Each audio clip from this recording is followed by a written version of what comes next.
about your element? What?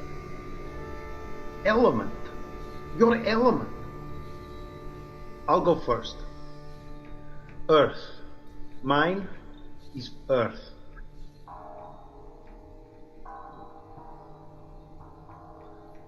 Oh, I get it. Okay, I'm fire. Seriously? That's your question. Fine, I'm water. And I'm air. Next. Oh, okay, how about something a little more straightforward, like, where were you born? I was born in beautiful Grand Rapids, Michigan. Moscow. Kealakekua, Hawaii. Karnal, India! Well, it looks like I get the award for least exotic birthplace. Or the most down-home American. Depends on which award you want, I guess. Let's stay with something similarly normal. Like names. Take it away. I'm Ellison Onizuka, but you can call me L. I'm Kalpana Chawla, but you can call me Casey. I'm Roger Chaffee. Vladimir Kormorov. And how about our dates? Oh, birthdays? No. Oh. Yeah, okay. For me, it's February 1st, 2003. January 28th, 1986. January 27th, 1967.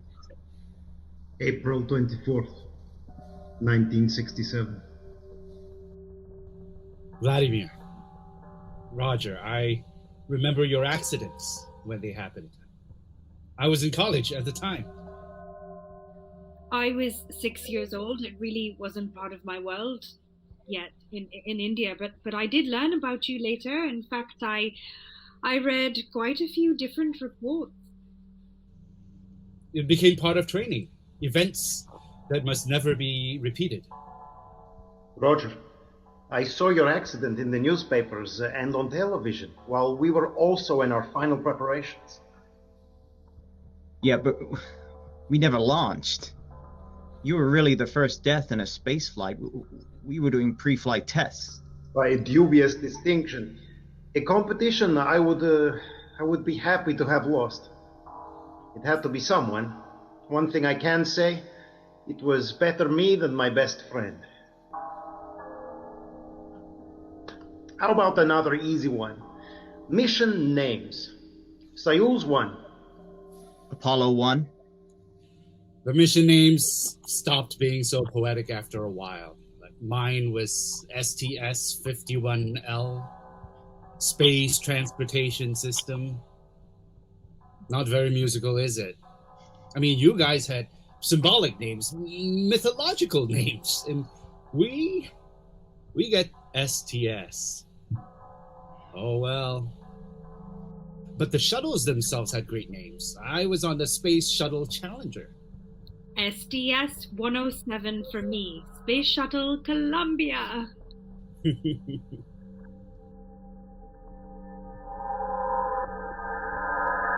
Time for stories again?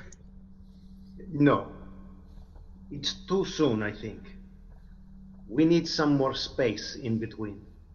And I think your story should not be a question like the others. It should be when you are ready. Ask something else. Like what? Well, I don't know. Something nicer. Sing a song. A song? We had many songs about space exploration. I believe so did you. Yeah, well, we did, but really? You're serious?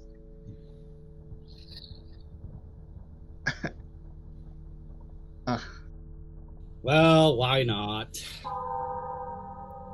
Standing there alone, the ship is waiting, all systems are go. Are you sure? Control is not convinced, but the computer has the evidence. No time to abort. The countdown starts. Never heard that one. Came out a couple of years before our flight, so it's a little after your time. Watching in a trance, the crew is certain, nothing left to chance. All is working, trying to relax. Up in the capsule, send me up a drink. Jokes Major Tom. The count goes on. 4, 3, 2, 1. Earth below us, Drifting, falling, floating weightless. calling.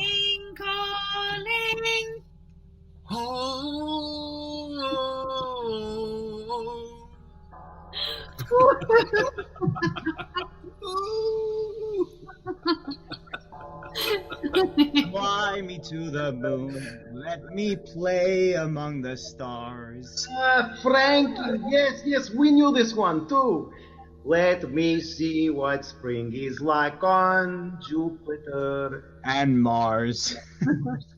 That basically became the unofficial Apollo program anthem after a while. We had an anthem of sorts. Заправлены в планшете космические карты, и штурман уточняет в последний раз маршрут. Давайте-ка, ребята, закурим перед стартом, у нас еще в запасе 14 минут. Hey, I think I remember that tune. I don't remember an English version, though. I don't believe there is English version. It's about waiting for the launch. 14 minut до старта. 14 minutes until start. Is that an official Soviet space anthem? Well, it depends who you ask. It became very popular. It was written for Yuri and me and the rest of our first cosmonaut group. It was official to us. Yuri Gagarin. The first man in space. That Yuri, right? Well, of course. Who else? How well did you know him, Vladimir? Yuri. My greatest friend. You would think we were brothers. We were together so much. We trained together, of course, eating, sleeping, drinking together naturally. We played hockey, skied in the forest, we hunted a lot. We understood each other. I believe we helped each other succeed. We eventually became cosmonauts number 1 and 3. He was number 1. Some people say that my death saved his life, but I don't think it's quite so simple. Soyuz 1, the beginning of the great Soviet mission to the moon? Yes, still in progress, perhaps. But we beat you at everything else, except the moon. First object in space, Sputnik. First animal in space, lovely little LiCata. She was a stray dog, you know, just like me, from the streets of Moscow. First human in space, my best friend, Yuri. And then there is me. First death in a space flight, with all due respect to Roger. Looks like the beginning of both moon programs had a few issues. We never got off the ground in Apollo 1. I'm going to tell my story now, Vladimir. I need to. Then it is time.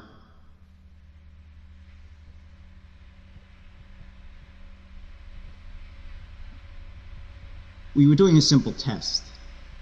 Me, Ed, and Gus. Ed and Gus were already astronaut legends. With this flight, Gus would have flown on Mercury, Gemini, and Apollo. Ed was the first American to walk in space. You guys beat us to that too, Vladimir. And then there was me. I'd never been to space. It was going to be my first flight.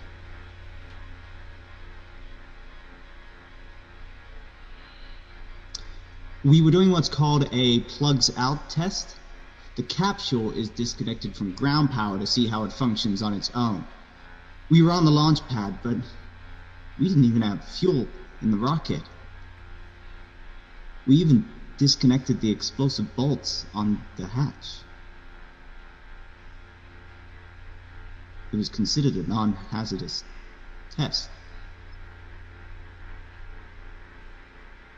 It was more than 3 weeks before our scheduled launch.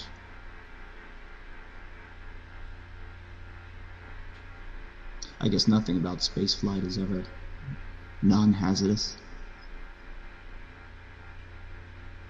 There's only room for one mistake. You can only buy the farm once.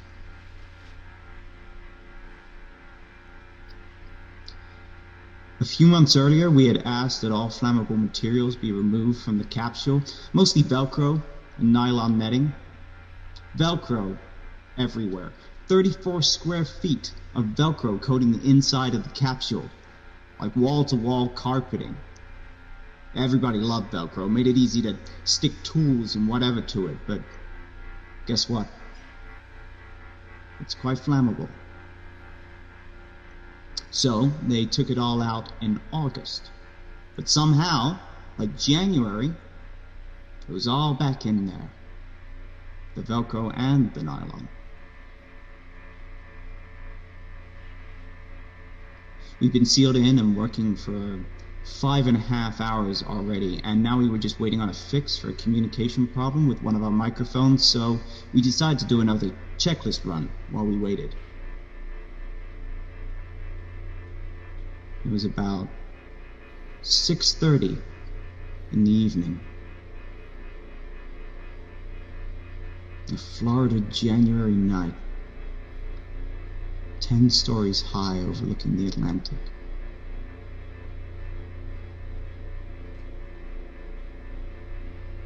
There was a small increase in voltage where there shouldn't have been, and we saw a spark a few seconds later. Normally it would just be a spark, but you see, the problem was we were in pure oxygen inside the capsule, under high pressure. In orbit, they just turned down the pressure. All three of us were able to report the start of the fire, but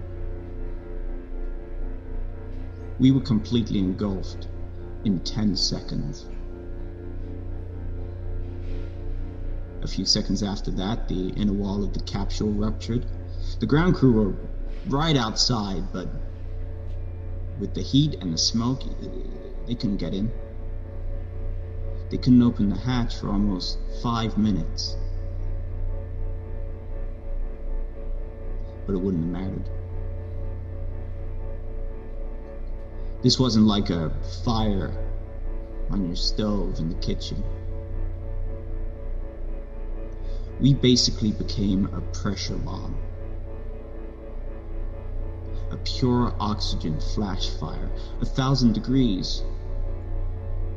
And it was over in 26 seconds.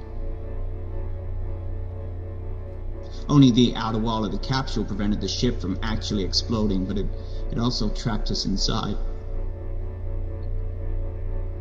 Ed climbed over, tried to open the hatch, but there was too much pressure in the cabin. The thing wouldn't budge, not in the few seconds he had to try.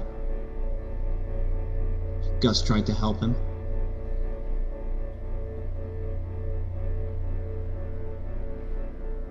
At first they thought we died from the fire, but after all the oxygen burned away, we all three went into cardiac arrest and asphyxiated.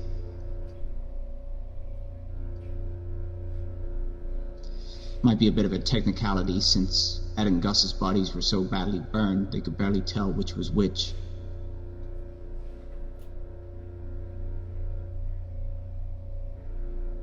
They were both over by the hatch.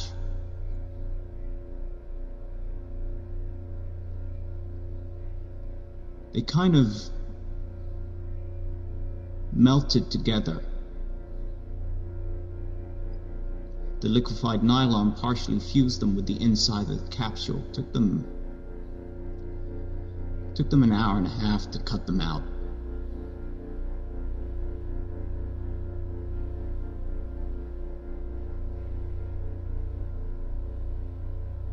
My safety belts were still on. My designated responsibility in an emergency was to try and maintain radio contact with Mission Control.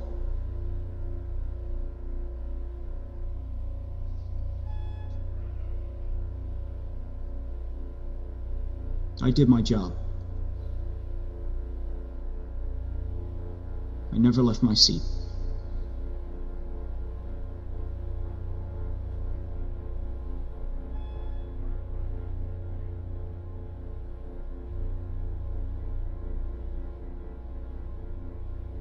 Pure oxygen?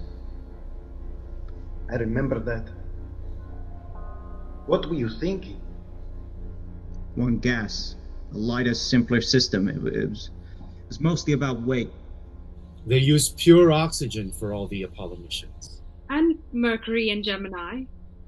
But after Roger's fire, they mixed it with nitrogen when the ship was on the pad before launch. We didn't use pure oxygen. We got to space. It wasn't my decision. I understand that. I understand very well not having control. My mission was just 3 months later, and we knew that the Soyuz wasn't ready to fly yet, Yuri and I. We found many defects and design flaws and documented them in great detail. But even after your Apollo fire, the race was still on. Friends suggested that I should resign from the mission, but Yuri was listed as backup if I stepped away. Some say that I saved his life by not resigning, but I seriously doubt that they would have risked Yuri's life in the same way. He was national hero, first man in space. No one knew who I was. Not yet. Besides, it would be the end of my career either way, so why not fly? Well, I will tell you why. It sounds like one of your bad American comedy shows. It began when one of the solar panels did not deploy. Then the electricity within the capsule began faltering, randomly affecting different gauges and controls. Part of the communications connection failed, and on several orbits I had no contact with the ground at all. The ship was almost unsteerable. I spent 5 hours trying to rotate the ship for re-entry using the orientation engines, but they were losing their fuel pressure. So we finally abandoned that. We decided I should do a retrofire with the main engine, but we had to orient the retrofire properly. I tried using the ion flow sensors. It's what they were made to do, to help orient the ship. But they were also failing. It was continuous hell for almost 24 hours. Everything in the ship basically breaking down as I touched it. Then I heard Yuri's voice. They put him in charge of communications with me from this point on. And together we nursed and prodded the ion sensor systems to set up the retrofire And everything looked good, looked ready. We even signed off. I said, I'll see you soon. And he said, we're waiting. Then nothing. The system failed completely and left the ship slowly rotating in space.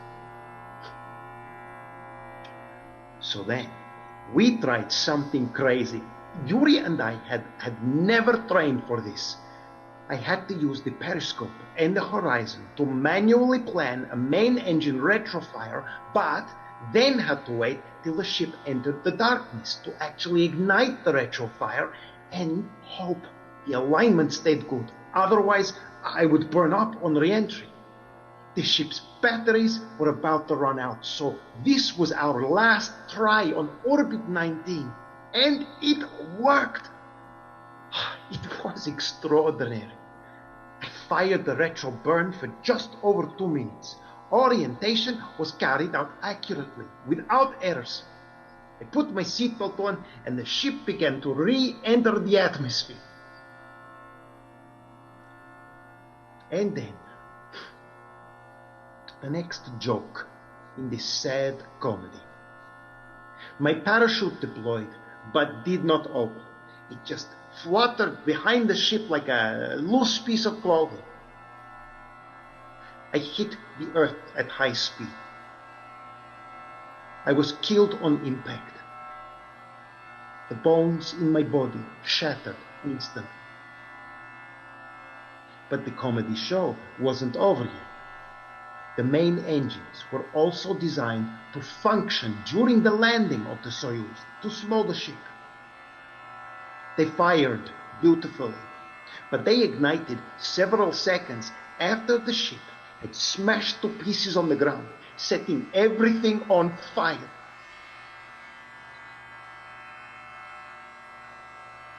When they eventually pulled my body out, it was not even recognizable as human.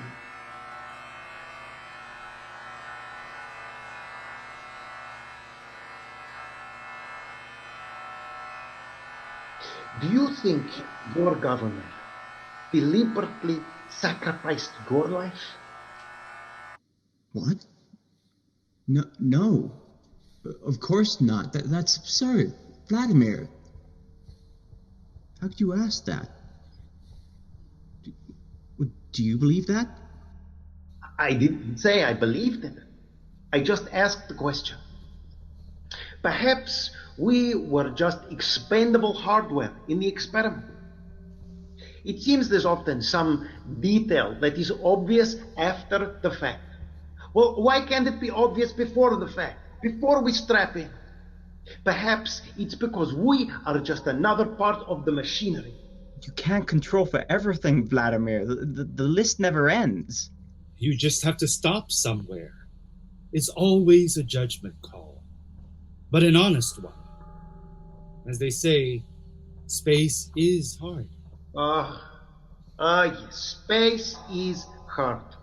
One of your popular American astronaut sayings.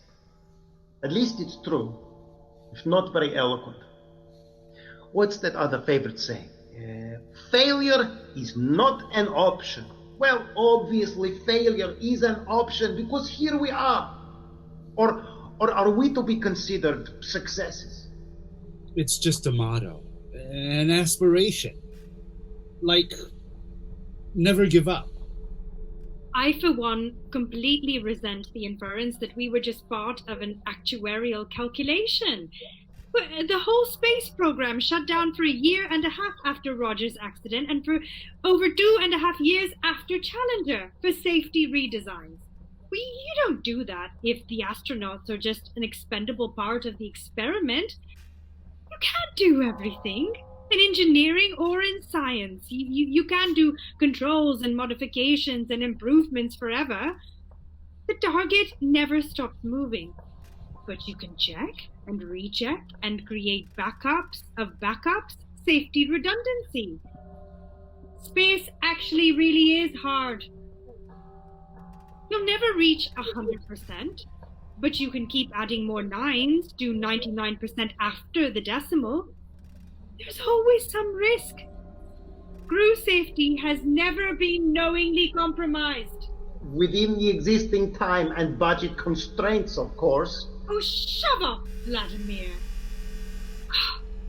I can believe my colleagues made mistakes, but I could never believe they made deliberate decisions that increased my risk to favor the mission. I am not saying that I believe this. I am not even saying that it's conscious, but an awful lot was wrong with my ship. Well, maybe the Soviet Union was different from the United States. I will tell that to Roger. He never even got off the ground. That is totally offline. Okay, stop it! Both of you, right now, stop.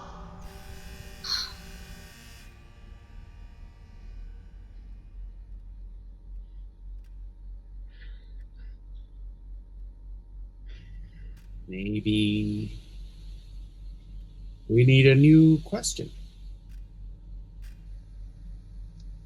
I think that's a good idea.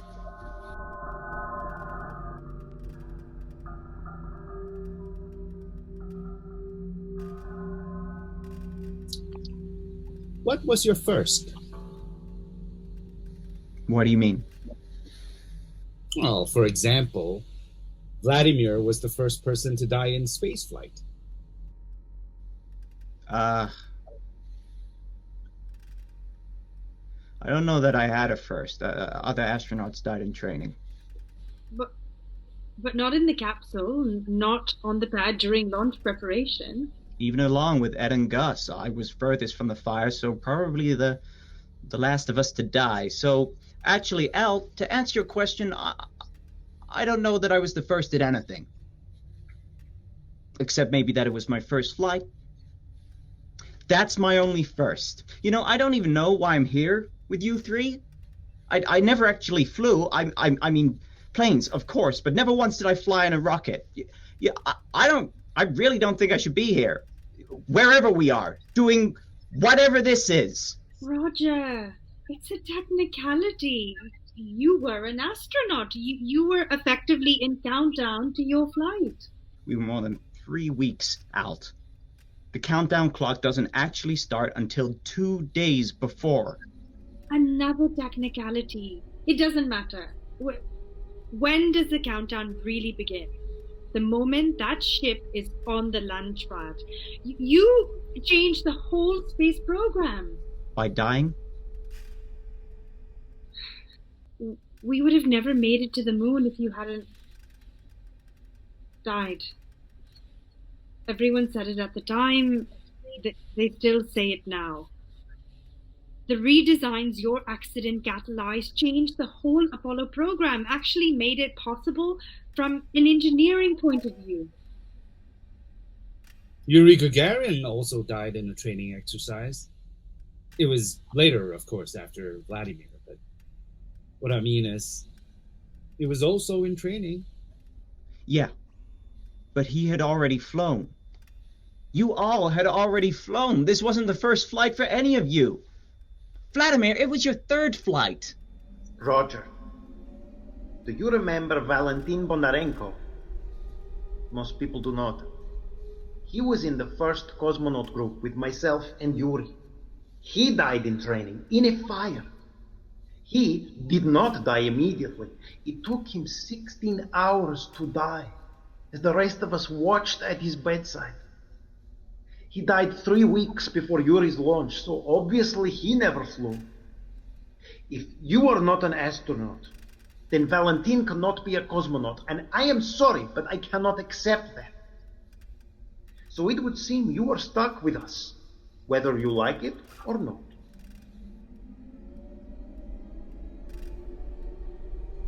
I had a good first.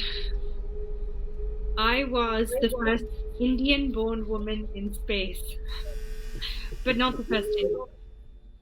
I'm not sure that I ever really fully absorbed what a celebrity I became in India. I mean, mostly among nerds, of course, but there are an awful lot of science nerds in India.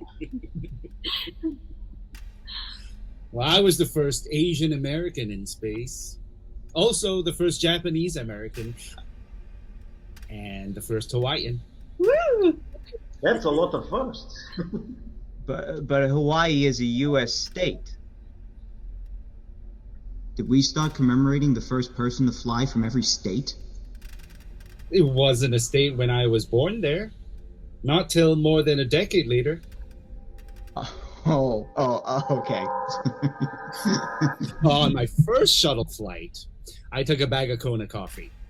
That's the region I'm from on the Big Island. Space didn't really change the taste of it, but it's the thought that counts. On my second shuttle flight, I took a soccer ball from my daughter's high school team. The whole team signed it.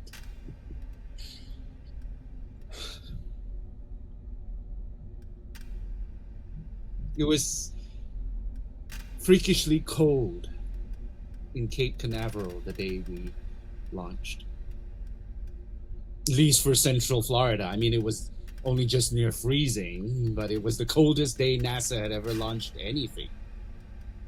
Most Floridians had the sense to stay home and stay inside on a day like that, but not us.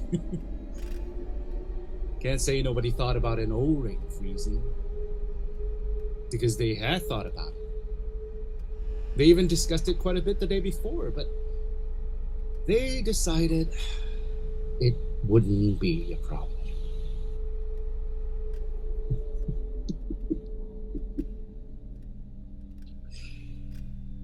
Well, they were wrong. Well, most of the time when you think about an O-ring, it's a tiny little rubber ring that keeps a fountain pen from leaking or something. But these O-rings are about a 1/4 inch thick and 38 feet long, in a giant circle that stretches around the whole solid rocket booster. The 2 tall white rocket engines that attach to the main tank. Their whole purpose was to make gas-tight seals between different sections of the rocket engines. Now, the booster engines are 11 stories high with 7 separate segments, and the O-rings go in between each segment. Now, similar to the seal around the door of your freezer that keeps the cold in, but these seals kept the heat in while the solid fuel burned. Now, the cold that day made them brittle, and the temperature jump after the launch is a huge stressor, no matter what the weather is. When they broke,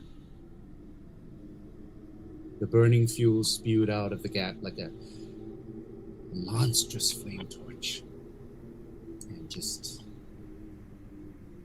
cut the ship apart within seconds.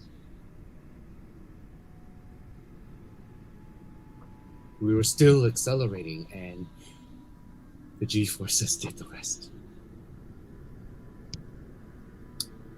We broke into pieces. 73 seconds into our flight.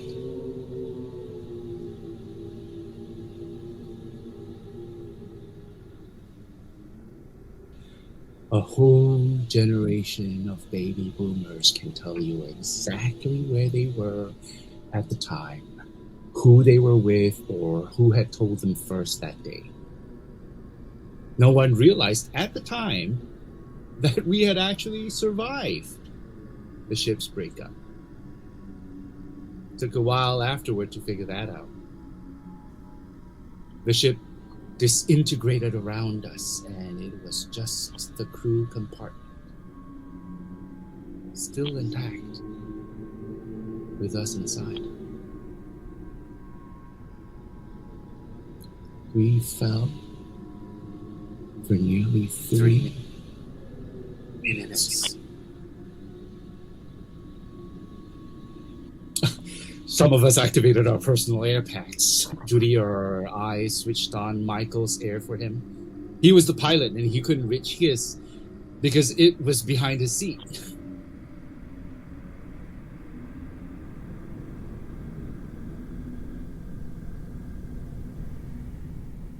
3 minutes. It's an awful long time to fall from the sky.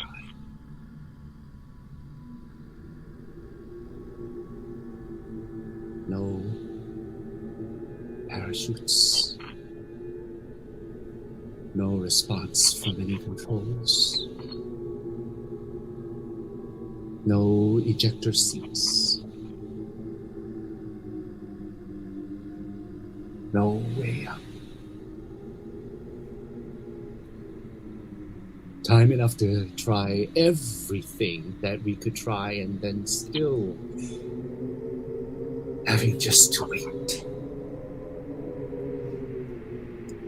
Wait to find out if we're gonna live or die.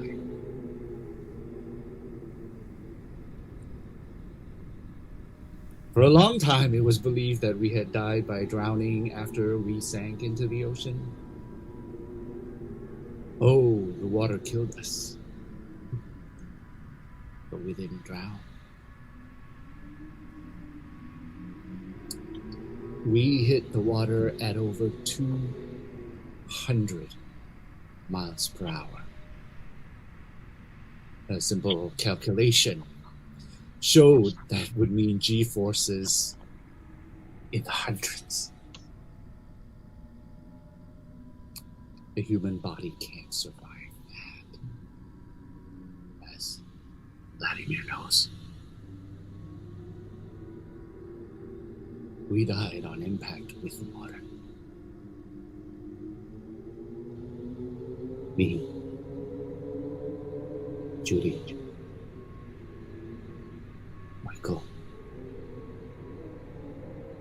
Dick, Ron, Greg,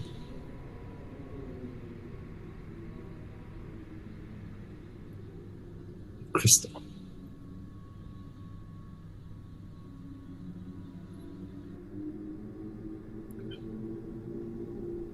It took weeks to find our crew compartment on the bottom of the ocean.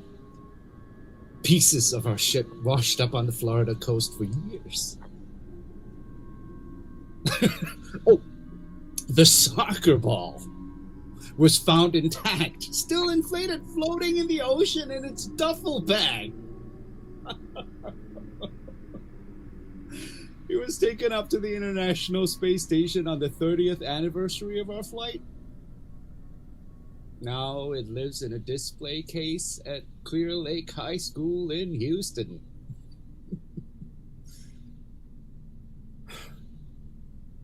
I believe it was the only thing that survived our flight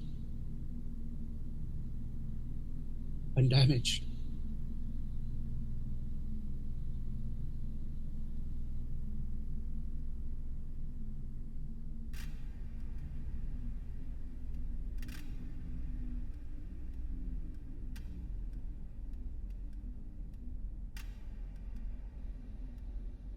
Everybody still lived in Clear Lake? Yeah, a lot of us. It wasn't quite the astronaut paradise it was in your time. It was an incredible place to live. Our own gateway community to space. Our own personal utopia. Till someone died. Till someone died. I guess I started that. Me, Ed, and Gus. First deaths in utopia.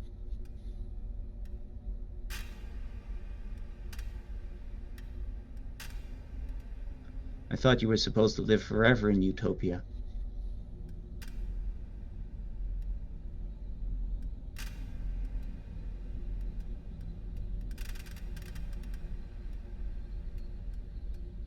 I guess we're part of forever now.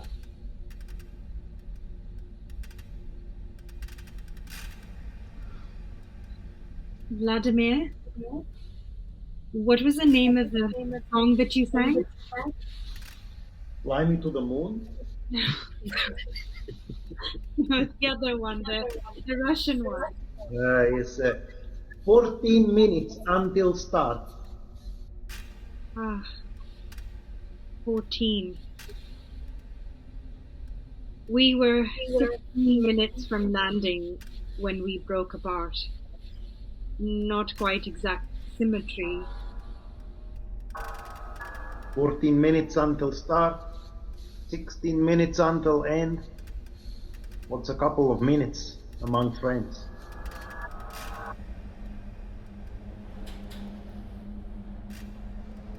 Everything for us happened in the air. Seconds after launch, a large piece of foam insulation came off the main fuel tank and hit one of the wings, but we didn't know it at the time. The rogue block of foam was visible on the launch tapes, and there was discussion at mission control leading to the conclusion that we would be fine. Obviously, that was incorrect.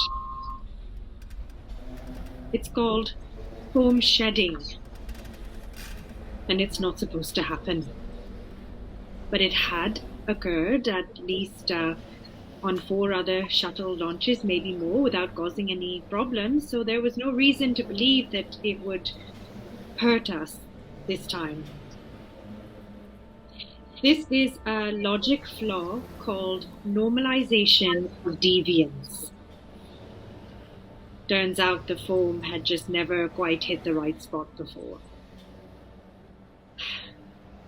We performed experiments non-stop on that flight. We worked in 12-hour shifts, half on, half off, so that the experiments could go continuously 24/7. After 16 days, we were set for re-entry. We were never told about the possible damage. Control wasn't even sure there was any damage, but they couldn't rule it out. They had decided that we couldn't do anything about it, even if there were damage. We were an internal science mission. We didn't have suits for spacewalks, we had no robotic arm on our shuttle, and no repair equipment. We were nowhere near the ISS, and we didn't even have enough fuel to get there. Prepping a second shuttle to come and get us would have taken longer than we had air supply to wait. And remember, ground couldn't even agree if there was any damage. Turns out there was a hole in the leading edge of the left wing, an actual hole in the wing. Even afterward, they were still arguing about whether it was the foam that was responsible. Months later, NASA teamed up with a research group in San Antonio. The first thing they did were fluid dynamics calculations to estimate the speed, angle, and other impact parameters for the foam. That was my field. If I hadn't have been in the accident, I would have been doing those calculations. Then they did experiments with their air cannon and demonstrated that it was indeed possible for foam to do that sort of damage. That was all much later. During our re-entry, hot gas entered the hull, superheated the inside of the wing, and just ripped it apart. That hard shifted our re-entry, exposing other parts of the shuttle that were not heat shielded, which caused us to begin to disintegrate. We actually tried to right the ship for about 40 seconds, tried to get it realigned, but then we depressurized and that was it. Time's up. pencils down. The ship continued to tumble and break up, but at that point, the 7 of us were unconscious and dead soon after. We were 40 miles up. Depressurization at that altitude means our lungs exploded. Our blood massively outgassed, like opening up a shaken up carbonated drink. Our bodies were whipped and slammed around inside the disintegrating ship, our skulls battered inside our own helmets, but by that time it didn't even matter.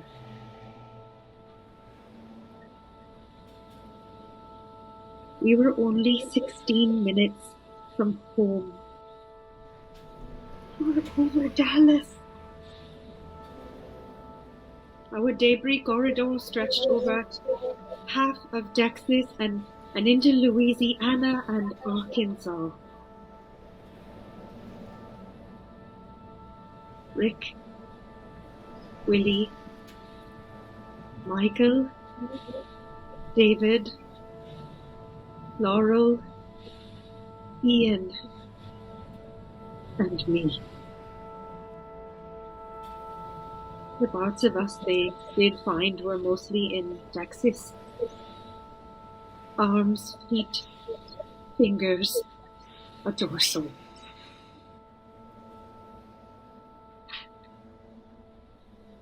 One searcher found a single human heart all by itself. But it could have been from any of us, but for some reason, I want to believe it was my heart.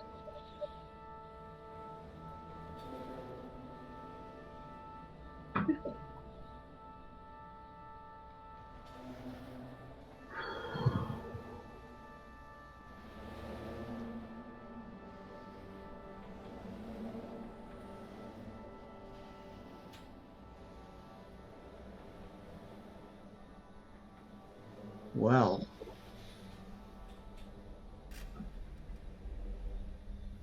there we are.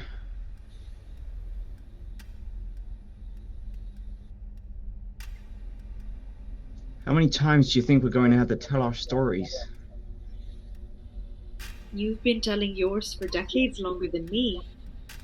Do you feel like you're getting closer to being finished? No.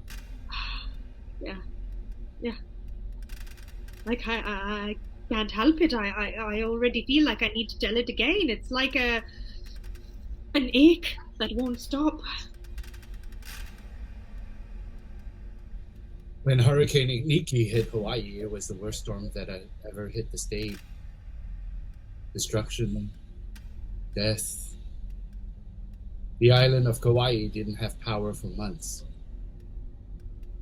Some survivors kept telling their stories for years to anyone who would listen.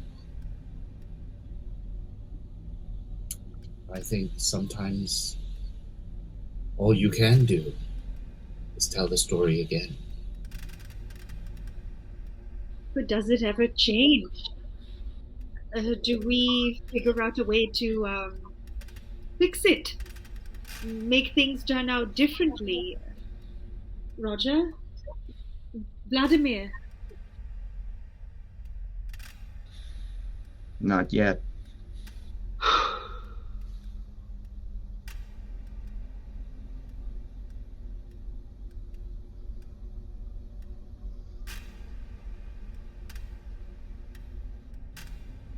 Back at ground control, there is a problem. Go to rockets full, not responding. Hello, Major Tom. Are you receiving? Turn the thrusters on. We're standing by.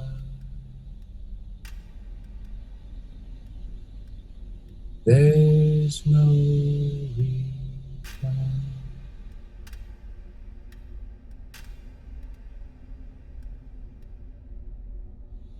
4, 3, 2, 1. We know us waiting for you, floating wavelength, coming, coming home.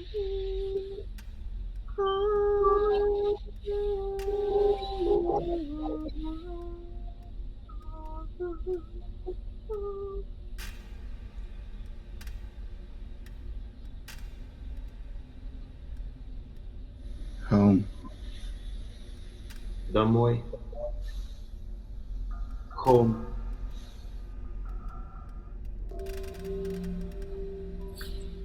Who did you leave home? What? Who did you leave behind? My husband, Jean-Pierre, and I were celebrating our 20th wedding anniversary that year. Also, my parents. My father took me to see air shows as a child, kind of got me started in aeronautics. I don't even want to think about what he and my mother saw, went through on that day. Valentina, my wife, my children, Irina and Yevgeny, my friend, Yuri. My mother died years before that, so she didn't have to see it, thank God. Hey, Vladimir. I also had a boy and a girl. Stephen and Cheryl Lynn. And my wife, Martha. I met her on a blind date and proposed to her a year later. Perhaps we're twins, born under different world powers. Or maybe not. Well, I had 2 daughters, so I guess I'm not the third twin. My beautiful Janelle and Darian and my also wonderful wife. We were married about a month and a half before the first moon landing. So 2 of the biggest sparks in my life, back to back.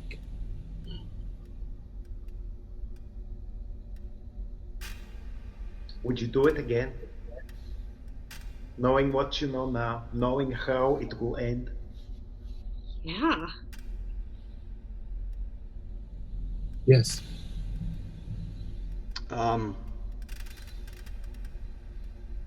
Yeah. It's part of what we signed up for. We trained for it. We've all done the fatality simulations. Nobody sugarcoats it. Spaceflight is not a joke. It's not something you do for fun. Engineering. We have to learn by doing it, seeing what works, what doesn't work, by dying. We're part of the way forward. Just not the part we wanted to be. Would you put your family through it again? That's a different question. Look, we know exploration is dangerous. Exploration might as well be another word for danger. Scott died going to the South Pole. Mallory died climbing Everest. Earhart died flying around the world. Risk is part of the mission. It's always there. It's part of who we are. Or who we were, I guess. But we are the explorers, not our families. Why do we get to make that choice for them? outside the realm of fiction, there is no more spectacular profession than being an astronaut. I am the tip of the blade on the sword of science. Oh, nice one. How could I ever regret that? I believe my family is proud of me. Actually, I know they are. My work, what I accomplished, and my sacrifice. But I am sorry. I know I've caused them incredible pain, sorrow that will never go away. It's an impossible question, Vladimir. How can anyone answer it? Well, you answered it once already, by the choices you made in your life. Roger?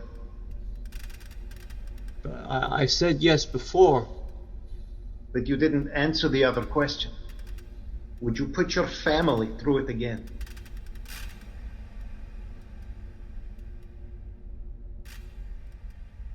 I agree with Elle. It's an impossible question, Vladimir. I mean, all this talk about the sacrifices of exploration is fine, but when kids think about being an astronaut when they grow up, they think of Neil Armstrong, Alan Shepard, Yuri Gagarin. They don't think about us. You didn't answer the question either, Vladimir. I agree. It's a difficult question. I don't know. It's easier when you don't know how it ends. Perhaps it would also be easier if one didn't feel the accident was preventable. Yeah. If perhaps a little bit more care had been taken. Yes.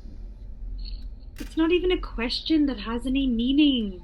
We can't do it again. We can't change anything. All we can do is tell our stories for whatever it's worth. I think it's what I said before. Events that must never be repeated.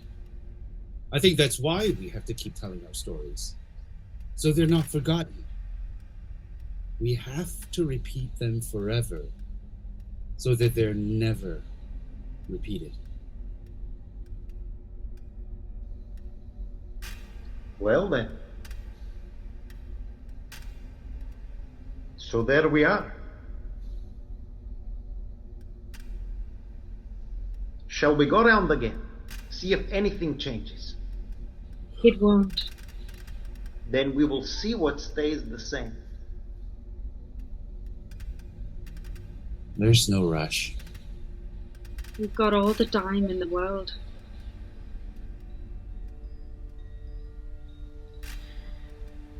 Then I will start. Earth. And fire. In water. And air.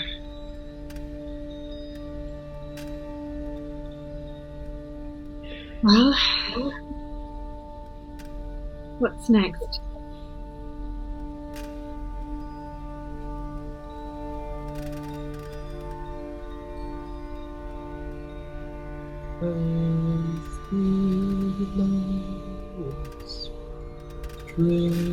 Drifting far. Earth feels drifting far.